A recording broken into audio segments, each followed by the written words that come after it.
The chair is pleased to acknowledge for inquiry Representative Reed for 5 minutes. Well, thank you very much, Mr. Chairman, and thank you to all of our witnesses and all the folks paying attention to this issue of the child care crisis in America, not only existing, but also in these very difficult times associated with the coronavirus. And one thing I wanted to start with, Mr. Chairman, if I could, is we've had the pleasure of getting to know a woman in our district who has spent an entire lifetime on the issue of child care, and she is a woman by the name of Beth Starks. She's a constituent of ours, and she is the founder and executive director of the Chautauqua Lake Child Care Center and serves on our governor's Early Childhood Advisory Council, as well as the specific task force to look at child care in America today, or in New York State today. And what I'd like to do is, she recently testified in front of the New York State Assembly on that task force, and I would seek unanimous consent for her testimony to be included in the record, Mr. Chairman. Without objection.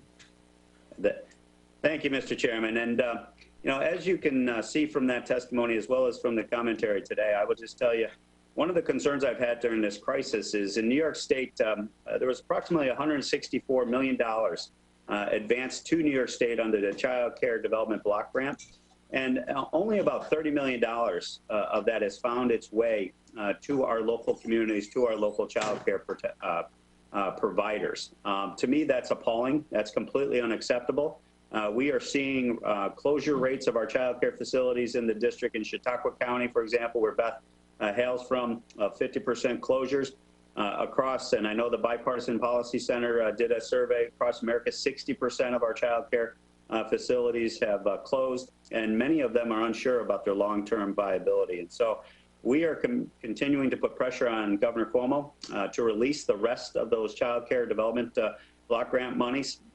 We have 100 officials that have signed on a letter joining in support of that request from across the entire New York area, and we would encourage that money to flow to our local communities as soon as possible. And one of the things that I wanted to ask Dr. Sullivan is, given her experience in Indiana, and I believe in her testimony referencing the Child Care Development Block Grant area, how can we best ensure that in the next phase 4 legislation, that money that is to go to our child care facilities really does make it to our child care facilities, and we don't have a situation where only $30 million out of $164 million makes its way to our child care facilities? Thank you so much for asking that question. Again, our experience in Indiana was and remains unique in that we targeted the entire allotment of that additional funding to go directly for funding for child cares so that they could stay afloat during a stay-at-home order.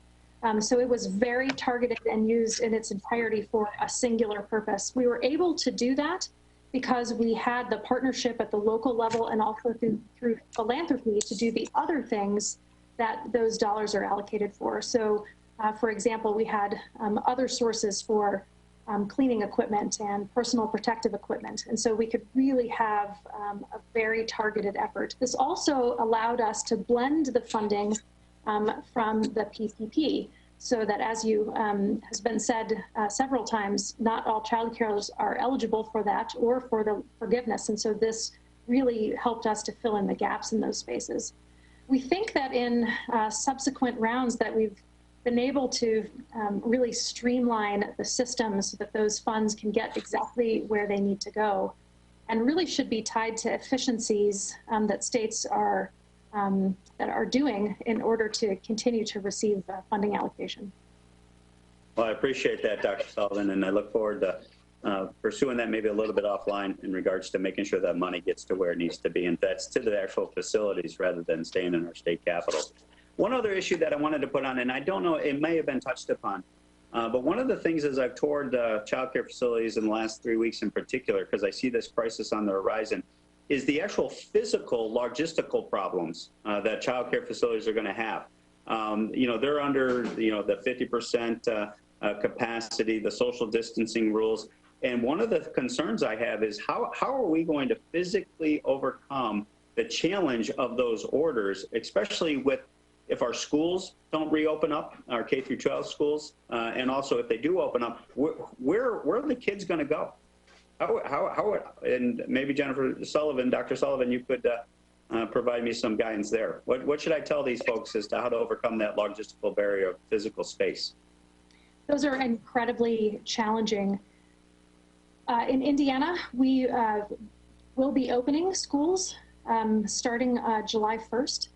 And we are, thankfully, in our data demonstrates that that process is safe to do, but under some very difficult circumstances. So, specifically in early childhood, it's near impossible to do social distancing. That doesn't work for a 2-year-old.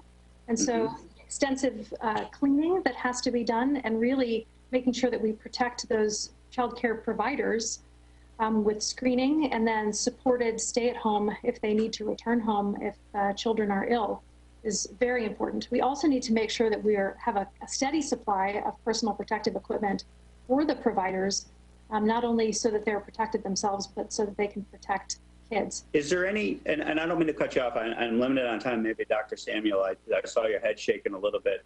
Do you have any, I mean, just logistically, what facilities are best practices have been identified as facilities to take this overflow situation? Can you offer any? To be honest with you, I cannot. It's a question that we're all grappling with. I will say one example that I heard of recently, and I'm not sure if it's actually taken place, is looking at how to disperse with K-12 kids, as you mentioned, not going back, how to use those vacant school facilities to be able to expand the child care facilities, but it would have to be the elementary buildings where the child care providers could have access to help with the social distancing. But that is one of the major problems that we're going to face with reopening child care. I appreciate that. So to the whole, all the witnesses, if you have any best practices, we would love any input you have in regards to that, because that is a logistical problem I cannot figure out a solution to at this point in time. So appreciate the input. And with that, I yield back, Mr. Chairman. Thank you for putting attention on this crisis that's developing on our horizon and already is there in our day-to-day.